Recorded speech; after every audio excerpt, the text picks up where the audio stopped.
समजा तुला आत्ता लगेच 1 करोड रुपये मिळाले तर तू त्याचं काय करशील? घर घे. एक म्हणजे अर्थात कोथरूडमध्ये फ्लॅट घेईन आणि तो भाड्याने देईन. This is business. जास्तीत जास्त मोठी पार्टी म्हणू तर त्याच्यामध्ये होतील किती 50-60 हजार रुपये. एकदम लॅविश, एकदम लॅविश.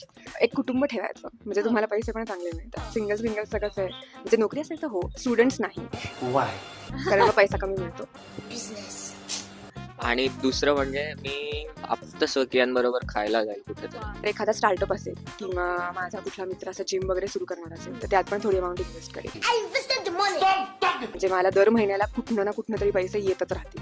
आणि त्यातून 1 लाख रुपये मी लायब्ररी बनवणार स्वतःची. आणि समजा ते पैसे इन्व्हेस्ट करायचे नाहीये, खर्च करायचे तर तू कसे खर्च करशील? नाही, मी आहे म्हणजे खर्चिक व्यक्तिमत्व, पण एवढं पण नाहीये. मी गेले तरी पण अशी काय ट्रेक्सना जाईल किंवा हिमालयातच असेल मी मोस्ट ऑफ द टाइम. मग थोडे आपण चॅरिटीकडे टाकूया 10 लाख रुपये साधारण, आणि उरलेले मी ट्रिपला जाईल. मी जे नाही बघितलंय ते मला बघायचं भारतातलं, म्हणजे हिमालय असे ऐतिहासिक स्थळं जी आहेत ती सगळी मी बघण्याचा प्रयत्न करेन जितकी शक्य तितकी.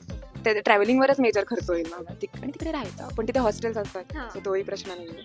मेजॉरिटी पैसा वाचेलच 101%. आणि खर्च नसतोच खरं तर. हो, म्हणजे सामान्य कुटुंबातून असल्यामुळे आपल्याला तितकं खर्च करण्याची सवय नसते.